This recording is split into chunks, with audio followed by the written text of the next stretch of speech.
2017년 1월 29일 하나님께서 제게 주시는 말씀은 레위기 18장 1절에서 19장 18절입니다.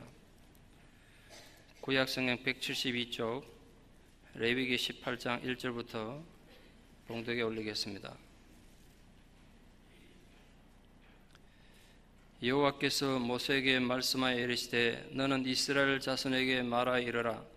나는 여호와 너희의 하나님이니라.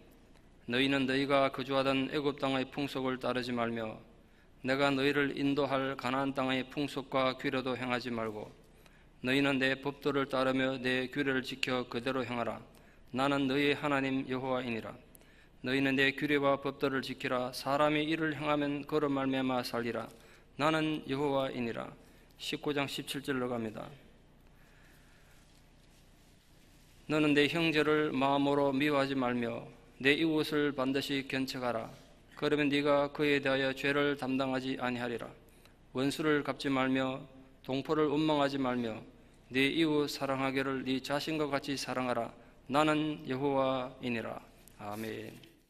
테네시 주에서 식료품 가게를 운영하던 레인 로빈슨 씨는 1986년 어느 날 가게 문을 닫고 나오다가 권총 강도를 당해서 총에 맞아 죽습니다. 살인 강도 벌였던 론 해머는 이후에 체포돼서 살인죄로 무기징역, 종신역, 무장 강도죄로 추가로 35년형을 선고받고 복역하게 됩니다. 그리고 10년이 흐른 1999년 10월 감옥에서 이 론 해머가 예수를 영접하게 됩니다. 그리고 또 10년의 세월이 흘렀습니다. 자신이 회심하고 구원을 받았다고 하는데도 마음에 진정한 평화가 없어서 론 해머가 굉장히 고민하고 갈등을 겪던 어느 날 예수님께서 그 심령에 이런 감동을 주었습니다. 론 해머, 너는 아직도 로빈슨 가족에게 너의 죄에 대해서 고백하지 않았다. 그때가 이미 사고가 난 지 20년이나 지난 뒤였습니다. 뒤늦은 사과가 무슨 의미가 있을까 싶었지만 론 해머는 주님의 가르침을 따라서 로빈슨 부인과 그 가족에게 회개의 편지를 썼습니다. 자기가 남편을 죽였고 자기가 살인범이라 사실을 밝히고 진심으로 용서를 구하는 편지를 보냈습니다.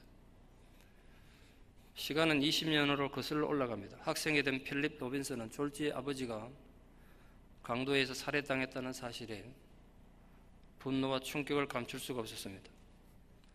할 수만 있다면 필립은 자기 손으로 아버지 살해범을 죽이고 싶었습니다.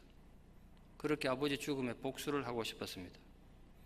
살인범이 종신형에다가 35년형을 추가로 얻어봤자 어느 정도 법원의 그 판결에 만족감을 느꼈습니다. 자신의 복수를 법원이 대신해 준 것 같아서 고맙기까지 했습니다. 그 필립 로빈슨은 목사가 됩니다. 아버지의 비극적 사건이 있은 후 한 8년이 지난 어느 날 하나님 앞에 기도를 하는데 하나님께서 그런 감동을 주셨습니다. 비록 너희 아버지를 죽인 살인범이지만 너 내 이름으로 용서를 해야 되지 않겠느냐. 그런 감동이 있었지만 그걸 뿌리치고 또 13년이 흘러갑니다. 사실은 그 살인범 만나서 용서를 하고 싶어도 어떻게 만나는지 방법도 모르겠고 잊고 세월이 20년 흘러간 겁니다. 그런데 그 살인범의 용서를 비는 편지를 받은 겁니다. 하나님이 그렇게 사인을 주신 거겠죠. 그걸 계기로 두 사람 사이에는 살인범과 피해자 아들이라는 정말 특수한 관계가 있었지만 한쪽에는 사죄를, 한쪽에는 용서를 선포하는 편지가 오게 됩니다.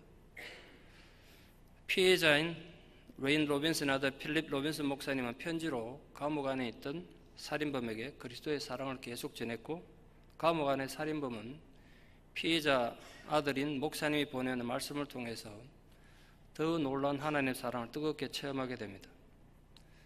그대로 필립 로빈슨 목사님은 법원에 이 아버지 죽인 살인범의 감형을 위해서 계속 청원서를 보냈고 그 결과 놀랍게도 법원의 가석방을 허락을 받고 살인범 로빈슨이 2015년 4월에 자유의 몸이 됩니다.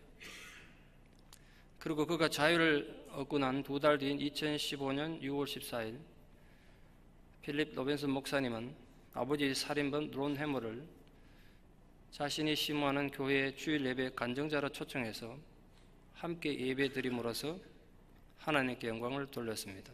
그 사건이 신문에 기사화됐습니다. 아마도 하나님이 참 기쁘게 그 예배를 연락하셨을 것이라 그렇게 생각합니다.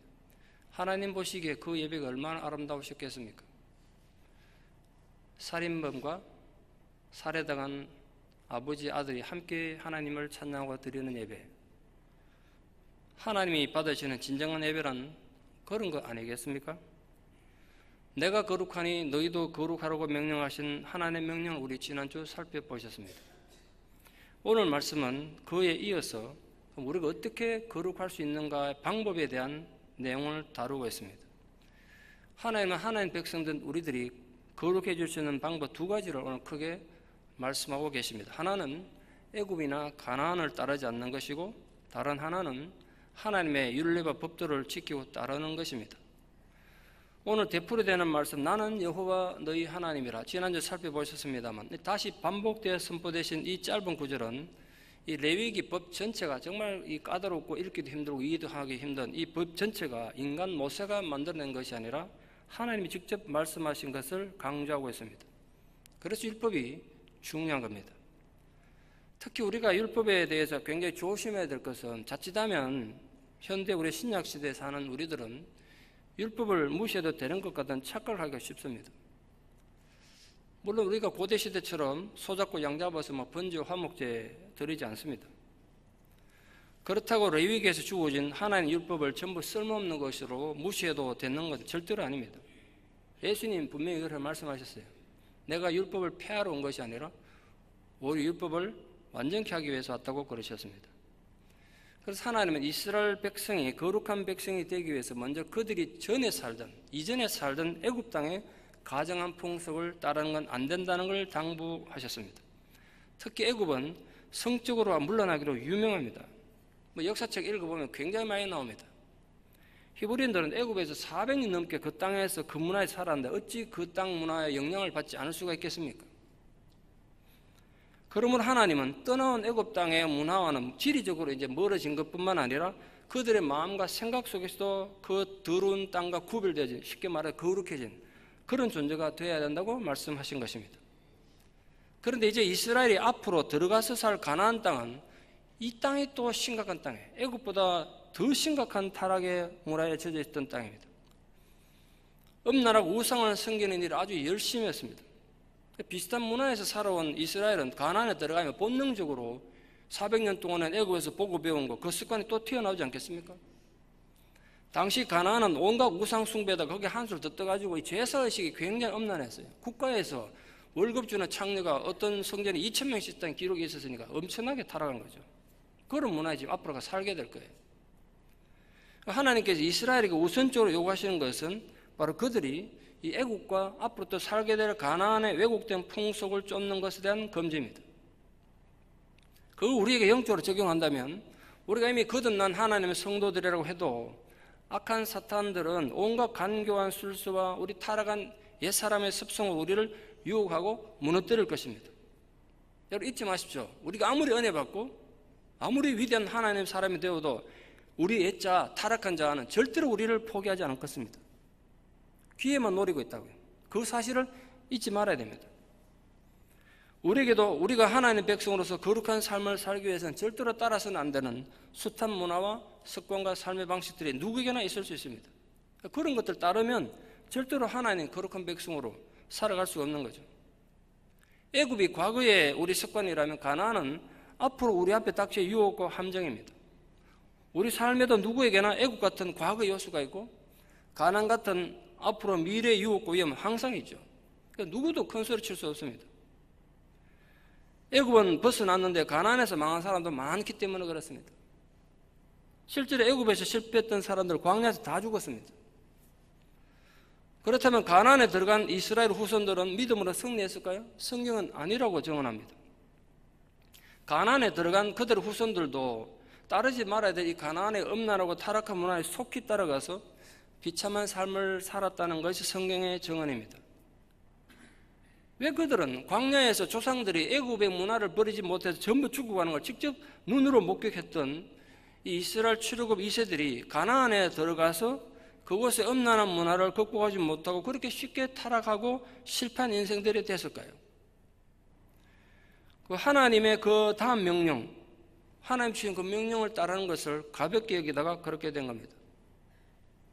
바로 하나님의 규례와 법도를 따라야 한다는 하나님 두 번째 명령에 순종하지 못했기 때문에 그들은 그렇게 속히 파괴되고 타락해져 갔습니다. 여러분, 애굽과 가나안의 나쁜 습관을 따르지 않는 것보다 더 중요한 건 신앙인인 우리들이 하나님 규례와 법도를 따르는 것입니다. 규례란 하나님이 우리에게 제정해 주신 하나님 법령을 말하는 것이고, 법도는 인간의 세상 사람 지켜야 될 일반적인 법을 총칭합니다. 지금 우리도 마찬가지입니다. 하나님 아주 단순하게 말씀하셨습니다. 복잡하게 말씀 안 하셨어요. 너 이걸 행해라? 그럼 살 것이다. 뒤집으면 행하지 않으면 죽을 것이다. 하나님은 적극적으로 하나님 법도를 따르는 것이 애국과 가나안의 타락한 문화와 악한 습관을 버리는 것보다 더 중요하다고 강조하셨습니다. 하나님 백성은 주의 계명과 법도를 따름으로서만이 하나님의 거룩하심을 닮아갈 수 있고 새로운 하나님 문화를 창조할 수 있기 때문에 그렇습니다. 마찬가지로 우리 성도들은 성령에 의해서 따라 살 때 옛사람의 유혹과 행위에서 그때 비로소 벗어날 수 있게 되는 거죠. 그러니까 우리가 아무리 은혜를 받아도 이 새로운 법을 따르는 데서 떠나게 되면 또 옛날 타락한 삶으로 돌아가게 되는 걸 잊지 마셔야 됩니다. 누구나 그렇게 될 수 있어요. 사람이 일을 행하면 그로 인하여 살리라. 여기서 눈여겨볼 단어가 사람입니다. 히브리어로 아담 됐어요. 아담. 왜 아담이라는 단어를 썼을까요? 이때까지는 계속 이스라엘의 말을 쓰다가 여기서부터는 사람, 아담이라는 단어를 바꾸어 썼습니다. 이유가 뭘까요? 율법을 지키는 결국은 민족 차원이 아니라 개개인의 신앙 고백의 문제란 거예요. 단지 이스라엘만 아니라 다른 말로 하면 누구든지 심지어 타락의 대명사였던 가나안 사람이든 애굽 사람들도 하나님 법도를 지키면 사는 거예요. 심판에 제외되고. 그걸 지금 암시하는 겁니다. 실제로 하나님이 애굽에 내린 10가지 재앙 중에 마지막 재앙이 장자가 죽는 죽음의 재앙인데 그 재앙을 내렸을 때 성경 자세히 읽어보면 애굽인이라도 하나님 명령 따라서 그 문 앞에 양의 피를 바르면 그 집은 죽음의 사자가 넘어갔다는 거예요. 안 죽었다는 거예요. 가나안이나 애굽인들이 타락하고 음란해서 저주받은 상태지만 그들이라도 하나님의 법 지키면 사는 거예요. 거꾸로 우리라도 아무리 구원받은 우리라도 안 지키면 죽는 거예요. 그러므로 하나님은 이스라엘이 나의 법도, 오늘 본문에 계속 내 법도라고 되어 있는데 나의 법도로 따를 것을 당부하셨습니다. 그 나의 말을, 나라는 말에 주의를 기울일 필요가 있죠. 이건 철저히 가나안과 애굽의 풍속과 대비되는 오직 하나님의 법인 것을 나의 법 이렇게 강조하신 것입니다. 이스라엘이 가나안에서 온전히 살아남는 것은 언약 백성이니까 자기들이 아브라함의 후손으로 태어났으니까 자동으로 되는 게 아니라는 거예요. 우리에게 적용하면 우리가 예수 믿고 구원받았으니까 저 세상에 나가면 저절로 윤리적 백성이 되고 도덕적 백성이 되는 건 절대로 아니라는 거예요. 그게 됩니까? 철저히 그들의 주인된 하나님의 법과 규례를 준수할 때만 하나님 백성이 그때 되는 거죠. 여러분, 나라의 가장 기본이 되는 법이 헌법입니다. 헌법은 그 나라의 기초이고 근본이라 할 수 있습니다. 모든 나라가 그래서 헌법이 있죠.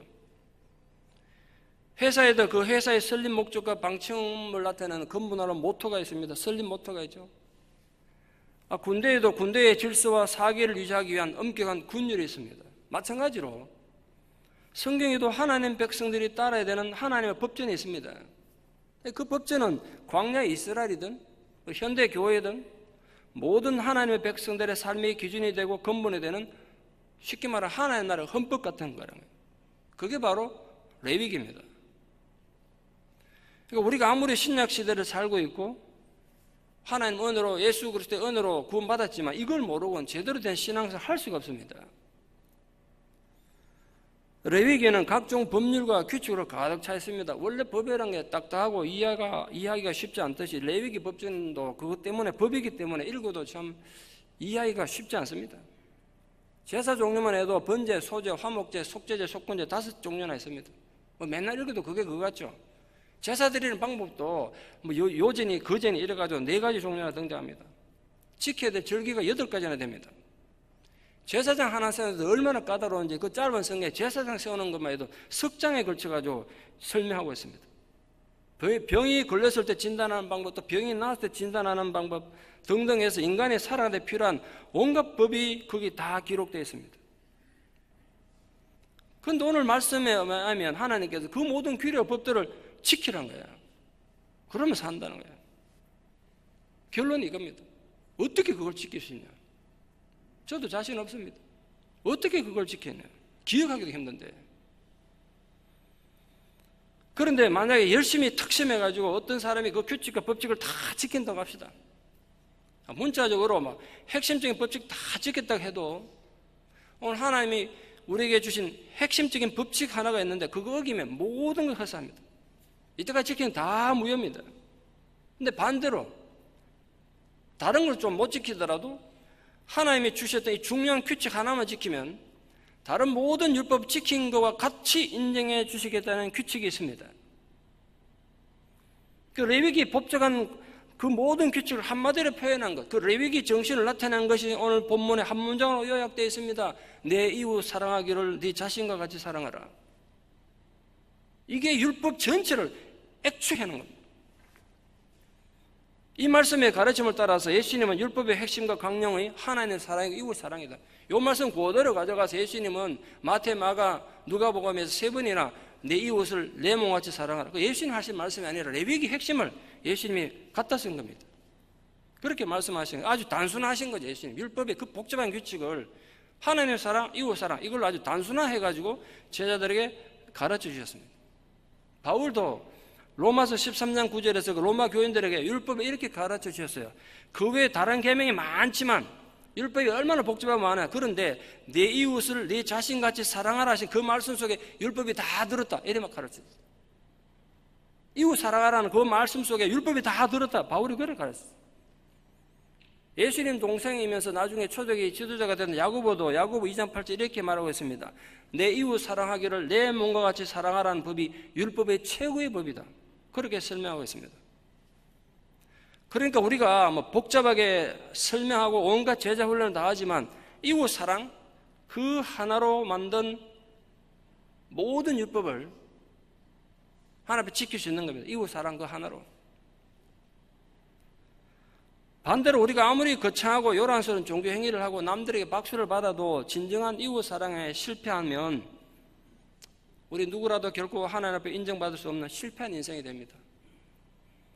여러분 스스로는 뭐 자기가 잘나서 큰 소리 치는데 한 번만 생각해 보죠. 하나님 편에서 여러분 보고 아 그래 네가 네 이웃을 사랑하는 존재구나. 네 이웃이 실수가 있고 허물일 수도 용서하고 사랑하는 존재구나. 인정하시겠습니까? 여러분 보고?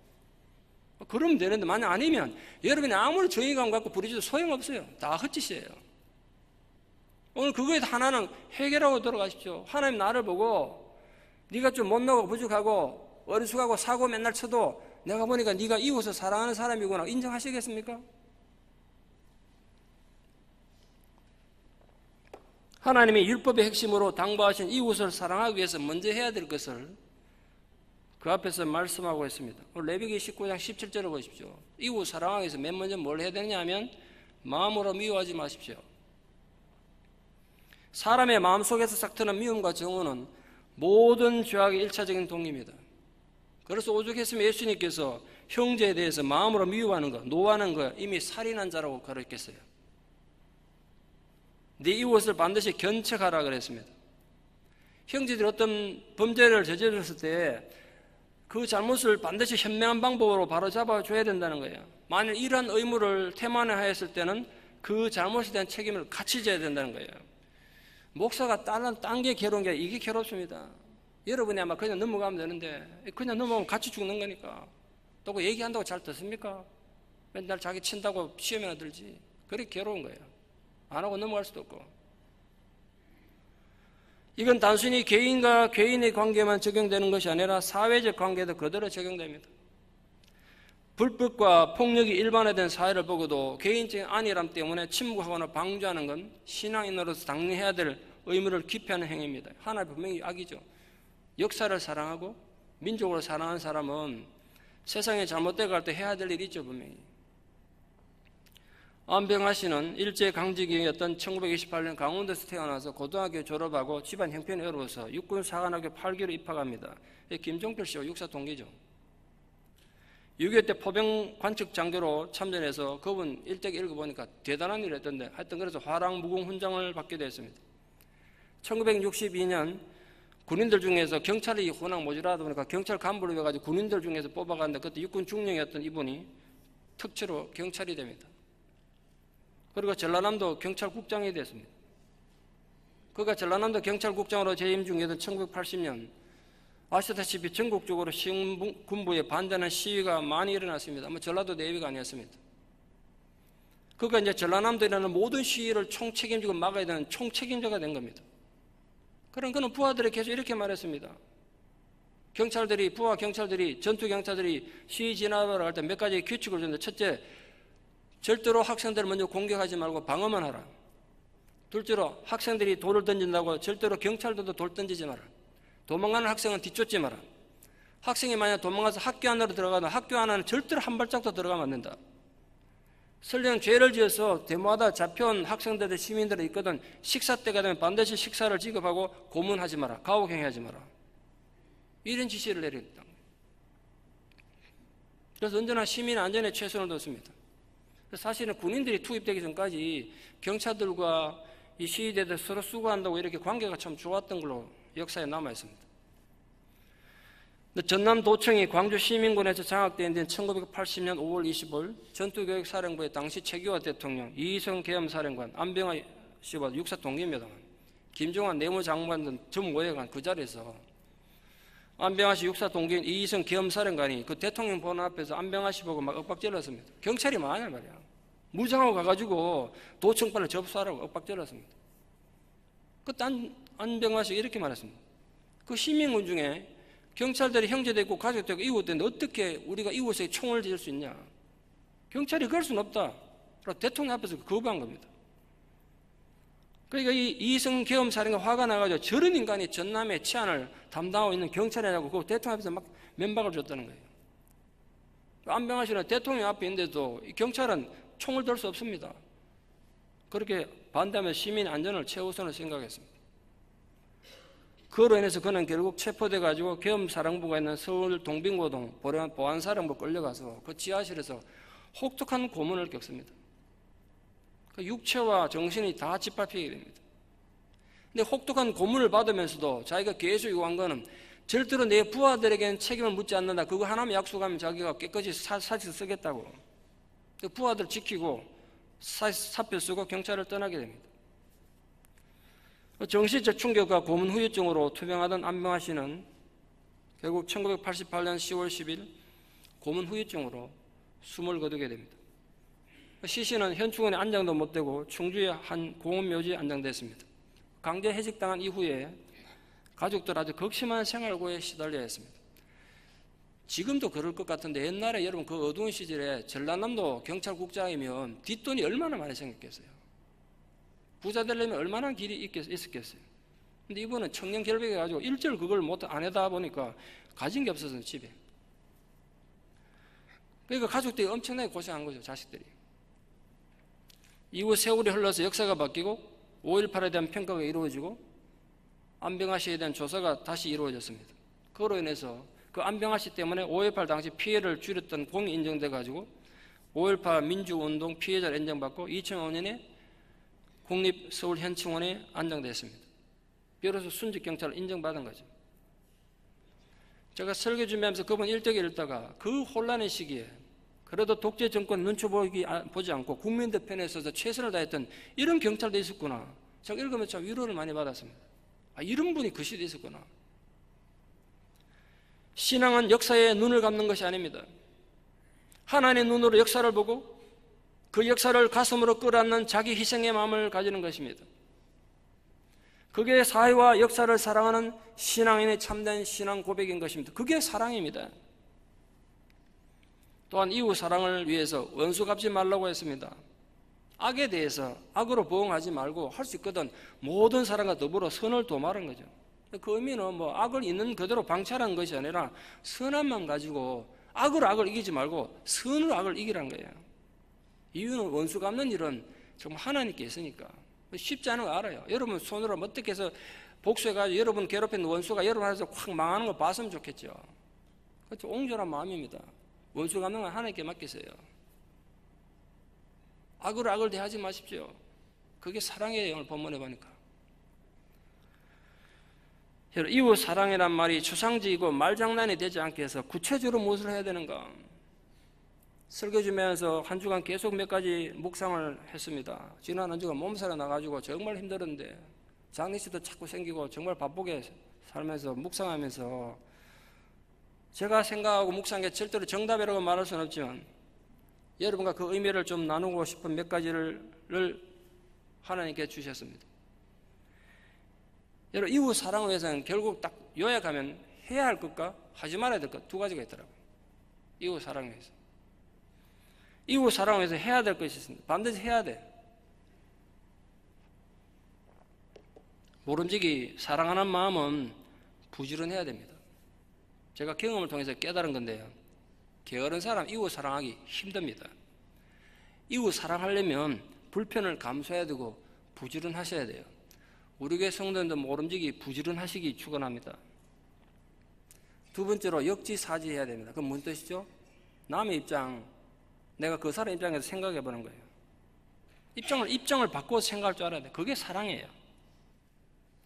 사랑이란 결국 이해하는 마음에서 시작하기 때문에 그렇습니다. 인디안 속담처럼 이웃에 신을 신고 이웃에 짐을 지고 이웃과 함께 심리를 걸어봐야 그 사람 입장을 안다고. 함부로 남에게 판단하지 말라는 거예요. 세 번째, 사랑하면 해야 되는 게 격려입니다. 사랑은 본능적으로 이웃을 격려하는 마음을 가지게 합니다. 정말 중요한 예를 한번 들어볼까 합니다. 에드워드 킴볼은 미국 보스턴의 교회학교 교사였습니다. 킴볼 선생의 반에는 최근에 시골에서 이사 온 10대 소년이 있었는데 이 소년이 교회를 좀 오더니 교회를 안 오는 겁니다. 이 소년은 아버지가 겨우 이 아이가 어릴 때 4살 때 큰 빚만 안겨놓고 집에 7명이나 된 자식은 두고 세상을 떠났습니다. 그러니까 얼마나 가난했겠어요. 집이.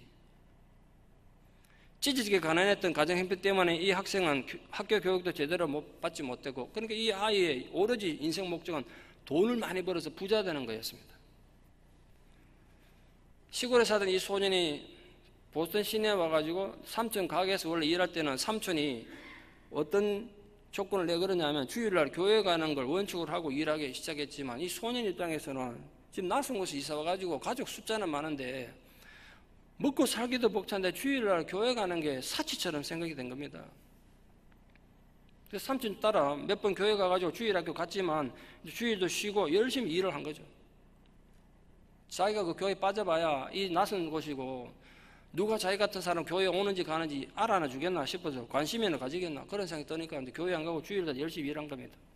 그런데 에드워드 킴볼 선생님은 그 소년을 기억했습니다. 그 소년이 교회에 나오지 않자 걱정이 됐습니다. 왜 나오지 않을까? 1855년 4월 21일 킴볼 선생님은 사람들에게 물어 그 소년이 일하는 가게를 찾아갔습니다. 소년은 아무도 자신에게 관심 없을 거라고 생각했는데 킴볼 선생님 그를 기억하고 자기에게 찾아와 준 것까지 생각하니까 감동을 많이 받았겠죠. 그날 킴볼 선생님은 소년의 그 거친 손을 붙잡고 용기 잃지 말라 격려도 해주고 그 소년에서 기도를 해줬습니다. 그래서 1855년 4월 21일은 그날의 킴볼 선생님이 누구도 알아주지 않던 소년에게 복음을 새롭게 전해서 이 소년을 하여금 어린 소년이 10대 후반의 소년이 구원의 확신을 갖게 해준 날로 그의 일대기에 기록됩니다. 1855년 4월 21일. 이 선생님의 격려와 사랑 때문에 이 소년은 힘든 상황에도 다시 교회를 다니게 되고 훗날 목사가 돼서 미국을 변화시킨 대부흥사로 이름을 떨치게 됩니다. 그 소년의 이름이 D.L. 무디였습니다. 한 소년에 대한 교사의 작은 관심이 소년을 위대한 종교 지도자로 성장시켰고 미국뿐 아니라 역사를 초월하여 위대한 하나님의 사람으로 변화시킨 겁니다. 저는 수백 명의 사람들의 일대기를 읽어봤는데 거기서 어떤 공통점 하나가 있습니다. 역사를 통틀어서 신앙이든 비신앙이든 전기만 해도 제가 수백 명 건 읽어봤는데 공통점 하나가 뭐냐면요. 훌륭한 시설과 좋은 환경 때문에 영향받아서 위대한 사람 된 사람 한 명도 없었습니다. 신앙 유물도 난 그래서 아직 못 봤습니다. 그러니까 환경이 아닌 거예요. 대단한 좋은 환경, 좋은 시설 때문에 영향받아서 위대하게 됐던 사람 한 명도 없었어요.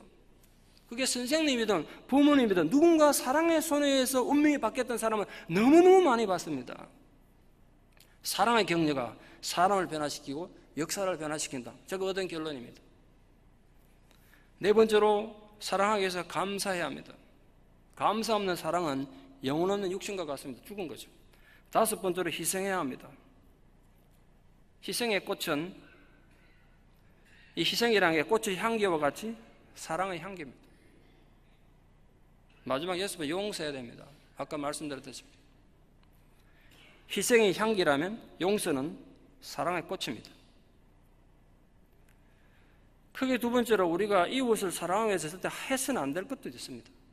앞에 거 여섯 가지 말씀을 많이 잘해도 하지 말아야 될 거 하면 사랑이 아닌 거예요. 그러니까 하지 말아야 될 거, 이게 더 중요할지 몰라요. 첫째, 여러분 이기적이지 말아야 됩니다. 인간 누구나 이기적입니다. 다 이기적이잖아요. 그리고 이기심에 사로잡혀 있는 한 이웃이 보이지 않습니다. 그러니 사랑의 사람이 되기 위해서 가장 먼저 싸워야 될 적은 내 안에 있는 이기심입니다. 둘째로 편견으로 비판하지 말아야 됩니다. 똑똑하고 학벌이 좋은 사람만이 아니라 아무리 초라한 사람도 다 자기 생각이 있고 자기 감정이 있지 않습니까? 그러나 우리가 정말 인정하지 않으면 안 되는 너무나 중요한 진실 하나, 내 시각이 내가 보는 것이 결코 진리가 아니다는 것. 내가 어떻게 모든 사물의 모든 면을 볼 수 있겠습니까? 내가 보는 것은 한계가 있습니다. 한계가 있는 나의 시각을 편견이랍니다. 그 편견으로 함부로 이웃을 판단하면 하나님 앞에 심각한 죄를 짓게 됩니다. 예수님께서도 편견으로 이웃을 비판하는 것이 얼마나 어리석은지를 지적하기 위해서 자기 눈에는 들보, 이 기둥은 보지 못하면서 남의 눈에 티를 보고 나무라는 인간의 편견을, 어리석음을 비웃었지 않습니까? 우리는 편견으로 얼마나 많은 죄를 짓는지 모릅니다. 편견으로 사람을 죽이기도 합니다. 사랑이란 편견을 깨뜨리는 자기 부정에서부터 시작합니다. 세 번째로는 보따리 장수가 되지 말아야 됩니다. 무슨 소리인지 아십니까? 여러분 기억하시죠? 보따리 장수 되면 사랑할 수 없어요. 은혜를 알지 못하는 얄팍한 인간들의 행동을 우리 조상들은 그렇게 표현했습니다. 속담으로 물에 빠진 놈 건졌더니 제 보따리 내놓으란다는 거예요. 무슨 소리인지요? 저는 보따리 장수들이 의외로 많은 게 이민사회의 특징인 걸 알게 됐습니다. 연구하는 중에. 이웃에 대한 사랑은요, 시간이 지나고 환경이 바뀌어도 감사의 마음을 잃지 않는 물에 빠진 보따리 장수가 되지 않아야 가능하다는 걸 뼈저리게 깨닫게 됐습니다. 여러분은 묻습니다. 여러분 보따리 장수입니까? 아닙니까? 자신을 한번 둘러보시면 어떨까요? 이웃 사랑의 대상에는 국가도 포함됩니다. 모름지기 성도는 국가를 사랑해야 됩니다. 어떻게 국가를 사랑할 것인가? 국가를 사랑하는 방법 많겠죠. 국가를 사랑하는 건 중요한 그 시대 그 상황에 필요한 사랑을 제대로 할 수 있는가, 이게 문제죠. 지난주도 광고 시간에 말씀드렸습니다만 현재 한국 상황을 보면 정말 걱정도 되고 한숨 날 겁니다. 이게 나란가? 그런 한숨이 나오겠죠. 고발한 사람들 말처럼 온갖 부정이 저질러지고 국정농단이 있었다면 정말 한심한 일이고, 그걸 단쪽에서 부정하는 사람들 주장처럼 모든 것이 꾸며진 일이고 거짓말인데 허위로 대통령이 탄핵되는 상황이 같다면 더 한심한 일 아닙니까? 여러분 어느 쪽이든 자유예요. 어느 쪽 편을 들든 자유입니다. 그러나 한 가지 분명한 자세로 국가를 사랑합시다. 조국과 민족을 사랑합시다. 어떻게 할 것인가? 헌법재판소의 판결에 무조건 따르고 이 논쟁을 끝내야 됩니다. 탄핵이 거부되면 혁명해야 된다고 어떤 대통령 후보가 공개적으로 말했다는데 참 기가 막히는 노릇이죠. 같은 당에서조차 그런 사람 대통령 자기가 또 비판에 나올 정도입니다. 자기 마음대로 탄핵 안 되면 혁명해서 뒤집어 엎어야 된다는 나라를. 여러분 헌법재판소에서 기각되면 그걸 받아들여야 돼요. 그게 조국에 대한 사랑이에요. 마찬가지로 탄핵이 결정되면 더 이상의 비판도 시위도 해서는 안 되는 겁니다. 그 결정을 받아들이는 것이 진정으로 국가를 사랑하는 마음이기 때문에 그렇습니다. 왜냐하면 헌법재판소는 아까 말씀드린 것처럼 국가의 근본되는 법, 헌법을 판단하는 최종적인 권위를 가진 기구입니다. 그 권위를 인정하지 않고 부정하는 건 오만이고 독선이고 극단적인 경우에 나라 팔아먹는 매국노 같은 짓입니다. 국민으로 자격이 없는 거예요. 헌법재판소의 권위를 부정하고 나라를 어떻게 하자는 거예요, 여러분? 얼마나 이기적이고 독산이고 편견입니까? 내 생각과 다르지만 헌법재판소가 결정내면 그것으로 국민들의 모든 뜻이 하나가 돼야 되나요? 멈춰야죠. 한국에서 설교 듣는 분들에게 부탁합니다. 여러분 뜻이 어느 쪽에 있든 헌법재판소가 결정되면 그걸 따라야 됩니다. 그게 애국이고 그게 사랑입니다. 그게 신앙인 해야 될 일입니다. 누구라도 진정으로 나라를 사랑한다면 그 사실을 인정하고 이제는 나라를 새롭게 하는 일에 모두 힘을 합쳐야 될 겁니다. 정말 불쌍한 건 백성들 아닙니까? 양진영으로 나뉘어가지고 서로가 한을 품고 미워하는 거 보면 기가 막히지 않습니까? 그들의 상처를 누가 치유하겠어요? 더 이상 소모적인 논쟁으로 백성들이 다치는 일은 없어야 됩니다. 아무리 힘들고 어려도 마지막 국가의 권위는 헌법재판소에 맡겨야 합니다. 거기에 힘을 모아야 돼요. 지금 대통령 되겠다고 나서는 사람들 보면 참 걱정이 몹시 됩니다. 누가 돼도 정말 힘들 것 같은데요. 누가 돼도 쉽지 않은 상황입니다. 국론은 지금 분열되어 있죠. 어느 누가 대통령 되더라도 여수야대 상황이라 나라 제대로 운영하기 쉽지 않습니다. 세계 정세는 그 어느 때보다 불안정하고 미국은 미국대로, 중국은 중국대로, 일본은 일본대로, 북한은 말할 것도 없고 지금 한국 목을 쪼아오고 있잖아요. 한국이 이렇게 힘드니까 일본이 그 까부는 거 보십시오. 속이 얼마나 상하고 자존심 상한지. 대처를 할 수 없어. 지금 나라가 힘드니까. 중국이 마음대로 사드 가지고 갖고 노는 것이 나라를 갖고 노는 거야. 아무 대책이 없어요 지금 나라가. 경제도 어렵습니다. 어느 것 하나는 만만하지가 않아요. 그러니까 여러분 정말 내 몸을 사랑하는 마음으로, 내 사업이 부도나기 직전에 안타까운 마음으로 고민하는 마음으로, 내 자식이 떨어지기 직전에 위험에 처했을 때 가지는 그 안타까운 마음으로 국가를 위해서 기도해야 된단 말이에요. 그게 사랑이에요. 그건 지금 미국도 마찬가지 아닙니까? 트럼프 대통령 많은 방송에서 과연 이 사람이 대통령 임기를 무사히 마칠 수 있을 것인가 이런 사실이 나올 정도로 정말 걱정입니다. 미국도 지금 트럼프 대통령이 과연 4년 임기를 채울 수 있을 것인가, 자기는 못 채운다고 보는 학자들이 꽤 많습니다. 보니까 중간에 탄핵당할 거란 거예요. 그럼 또 나라가 얼마나 시끄러워지겠어요. 너무 저돌적이라서 걱정이 심히 되죠. 뭐 그를 지지했던 거부했던 상관없이 미국이 성공한 나라가 되기 위해서 그가 성공적인 대통령이 되도록 우리 기도해야 된단 말이에요. 그래서 우리가 나라를 사랑하는 마음으로 간절히 기도해야 됩니다. 하나님께서 우리들에게 서로 사랑하라고 명령하고 당부하신 것은 결국 하나님 속성에서 기인합니다. 하나님 본질 면에서 사랑이시기 때문에. 실제로 하나님은 죄악된 인간들을 구원하시기 위해서 심판과 정죄 이전에 사랑을 먼저 베풀어 주시지 않습니까? 그 증거가 십자가고 그 사랑이 우리가 믿는 기독교의 본질 아니냐 말이에요. 말씀의 결론을 맺으려 합니다. 제가 최근에 읽었던 책 하나에 설명드리는 걸 말씀 맺겠습니다. 제임스 버너 월러스는 LA 카운티 강력계 형사였습니다. 그가 주로 하는 것은 살인사건 중에 범인을 잡지 못해서 미제 사건 된 거 다시 점검해가지고 해결하는 아주 대단한 사람입니다. 그는 철저히 무신론자였고 기독교와 크리스찬들을 아주 무시하는 사람이었습니다. 누군가 그 사람 보고 자기가 이렇게 써놨더라 책에. 누군가 나보고 당신 죄인이라 그럼 자기는 비웃을 거란 거야. 왜냐하면 죄인이 누군지 너무나 잘 아니까. 자기가 매일 하는 일이 죄인들 손에 수갑 채워가지고 창살 안에 집어넣는 일이었어요. 적어도 자기는 그런 사람 아니라면, 자기는 죄인이 아니라는 생각 가득 차 있었던 거죠. 원래 교회를 다녔던 아내는 친구의 끈질긴 전도로 다시 교회를 다니고 싶은데 남편 눈치가 자꾸 보이는 거죠. 남편도 생각했다는 거야. 자기도 아내가 아이대로 교회 가는 좋다고 생각했다는 거야. 그래도 자신은 무신론자로 아무 탈 없이 살 수 있기 때문에 그렇다는 거예요. 죽음 뒤에는 생각할 필요 없다는 거예요. 죽음 뒤에는 아무것도 없으니까 아무 상관없다고 제가 생각했습니다. 근데 억지로 아내를 따라 교회를 가다 보니까 도대체 예수가 어떤 인물인지 궁금해졌습니다.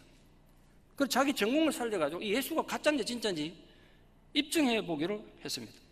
그 단돈 6불을 주고 성경 중에 제일 싼 싸구려 성경을 샀대요. 그 자기 표현이 이렇습니다. 자기가 그 가치 없는 일에 더 이상의 돈을 투자하는 건 낭비라 생각하기 때문에 성경 6불짜리면 진짜 싸구려인 거죠. 성경 중에서 제일 싸구려 6불짜리 성경을 사가지고 법의학 진술 분석이라는 기법으로 예수를 대해서 연구하기 시작했습니다. 법의학 진술 기법이란 뭐냐면 많은 정인들의 정언들을 가지고 어떤 게 진짜고 가짜인지 그 중에서 진실을 가려내는 겁니다. 만약 100명의 어떤 사건의 목격자가 있다면 100명의 진술이 전부 같을 수가 없대요. 절대로. 똑같다면 그게 가짜라는 거예요. 100명이 다 다르게 본다는 거예요, 사건을. 그게 맞는 말이죠.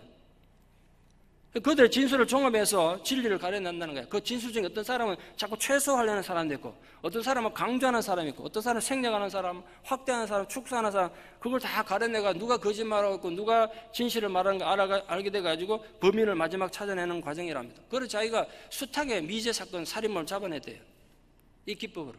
이걸 이제 예수님에게 2000년 전에 로마인에게 처형당한 예수의 죽음에 적용한 겁니다. 예수의 생애가 진짜인지, 예수의 사역과 그분의 죽음과 부활이 진짜인지, 그 기법을 살펴본 겁니다. 그러다 그분이 그 기법을 해보니까 예수가 진짜 2000년 전에 존재했던 역사적 인물이고 그분의 부활이 사실일지도 모른다는 결론에 도달했습니다. 처음에는 장난처럼 심각했다가 심각해지니까 전문가 서적들 전부 사다가 본격적인 연구에 돌입하게 된 겁니다. 4명의 복음서 저자가 믿음이 약한 사람들에게 그냥 믿음을 강조하기 위해서 거짓말을 꾸미고 모의했는지 그것도 살펴봤습니다. 일반적으로 거짓말로 뭔가를 모의하려면 거짓말하는 사람 숫자가 적을수록 가능하죠. 예컨대 20명이 거짓말하는 것보다 2명이 입을 맞춰서 거짓말하기가 더 쉽지 않습니까? 20명 되면 누군가는 엉뚱한 소리 하면 거짓이 들통나죠. 근데 그게 그 기법이더라고 하니까. 그는 1세기의 제자들과 사도들도 이 예수에 대해서 거짓 모의를 했는지 그것도 분석했습니다. 그런데 예수에 관한 진술을 거짓으로 모의하기에는 목격자가 너무 많다는 결론에 도달했습니다. 더 중요한, 이분이 관심 가져야 됐던 더 중요한 것은 그 목격자들이 자신들이 보았다는 것을 증명하기 위해서 고문당하고 죽어갔다는 사실. 어떤 누구도 자기가 여태까지 수많은 범죄자를 따라봤는데 어떤 누구도 거짓을 지키기 위해서 죽거나 고문당한 사람은 없다는 거예요. 인간은 그럴 수 없다는 거예요. 그래서 그는 결국 예수님 사건이 진짜고 예수가 진리라는 결론에 도달했습니다. 성경 속 예수가 진짜고 그 사건들은 진짜 일어날 사건이라는 것을 알게 됐다는 거예요. 그런데 질문 하나가 생겼습니다. 그럼 도대체 예수가 진짜 맞아? 오신 것도 맞고 십자가 죽은 것도 맞고 부활한 것도 맞아. 그런데 왜 이분이 이 땅에 오셔야 했고 왜 우리에게 구세주가 필요한가? 이제 고민이 생긴 거예요. 왜 우리에게 인간에게 구세주가 필요한가? 그러다가 이분이 드디어 깨달았습니다. 자신이 얼마나 심각한 죄인이고 그 구세주의 도움 없이는 아무런 희망이 없다는 거예요. 그 깨달음을 갖고 나니까 자기에게 본질적인 변화가 생겼다. 그 본질적인 변화는 자기의 삶에 너무나 구체적이었습니다. 절대로 이분의 신앙의 사랑이라는 게 허구가 아니고 상징이 아닌 거예요. 너무나 분명하게 자기에게 일어난 본질적인 변화가 안에 있었는데 내가 죄인이고 구세주에서 나도 구원받나 이 사실을 깨닫고 나니까 창살 안의 사람과 창살 밖의 사람을 구분하지 않게 됐대. 이제 창살 저 안에 수갑 차고 있는 그 사람들도 똑같이 사랑할 수 있게 됐다는 거예요. 하나님 시각으로 보니까 창살 안에 있는 저 죄인이나 그 사람들 잡아넣는 자기나 똑같은 죄인이라는 걸 알게 됐다는 거예요. 그 창살 안에 사람들에서 용서하는 마음을 배웠다는 거예요. 이유는 자신이 또한 하나님 앞에 엄청난 용서를 받은 사람이라는 걸 깨달았기 때문입니다. 그는 진정 이웃을 사랑한다는 의미가 결코 하나의 웅변 도구나 선전은 플랜카드가 아니라 진리라는 걸 알게 됐습니다. 그래서 자기 이 책에 이렇게 적었다. 저는 이제 예수를 믿습니다. 이유는 그것이 진리이기 때문입니다. 그가 쓴 책이 기독교 미해결 사건이라는 책입니다. 그는 정말로 그 깨달은 사랑으로 그 창살 안의 사람들을 사랑하게 된 것을 거기서 적고 있습니다. 제가 여러분의 결론적으로 묻고 싶은 마음은 이것입니다. 여러분에게는, 우리에게는 그 사랑이 있습니까? 내가 창살 안에 그들보다 하나도 나을 것 없는 나도 죄인일 뿐에 나는 그 감격으로 나누는 사랑이 있습니까? 하나님은 죄악된 우리들을 먼저 구원하시기 위해서 사랑을 베풀어 주셨습니다. 그리고 하나님은 사랑으로 구원받은 우리들이 우리 남은 생애를 사랑의 삶을 살기를 원하시는 것입니다. 우리가 과연 하나님과 바른 관계를 맺고 있는지 혹은 진정한 믿음을 가지고 있는지는 거짓으로 꾸밀 수가 없습니다. 너무나도 분명하고도 확실한 증거가 있기 때문에 그렇습니다. 바로 우리 주변의 이웃에 대한, 형제들에 대한 사랑을 실천하고 있는가가 증거입니다. 보이지 않는 형제를 사랑하지 않으면서 보이지 않는 하나님을 사랑한다는 것은 감출 수 없는 허구고 거짓입니다. 우리는 어떻게 사랑할 것인가? 너무나 큰 숙제를 우리 모두 떠안았습니다. 여러분 심장의 박동이 멈추는 순간까지 기억하십시오. 이웃을 사랑하면 하나님 나라의 모든 법을 지키는 것입니다. 이것을 행하십시오. 그러면 살 것입니다. 진정 하나님 앞에 우리 모두 살아있는 사랑의 사람들이 되시기를 진심으로 축원합니다. 기도드리겠습니다. 거룩하신 하나님 아버지의 놀라운 사랑에 인하여 감사를 드립니다. 우리가 아직 죄인 되었을 때, 우리가 그 창살 밖에 교만함에 젖어 있을 때, 우리들이 창살 안에 수갑찬 사람들과 똑같은 죄인이라는 사실을 깨닫게 하시기 위하여 예수님이 죄인이 되시고 가장 흉측한 사형틀에 못 박혀 돌아가셨습니다. 그로 인해 우리는 구원을 얻었고 하나님의 사랑을 가진 자들이 되었습니다. 이제 우리가 그 사랑을 함으로써 하나님의 법을 다 이루는 하나님의 기쁨이 되는 자녀들로 남은 생애를 살아가게 하여 주시옵소서. 예수님 이름으로 기도드리옵나이다. 아멘.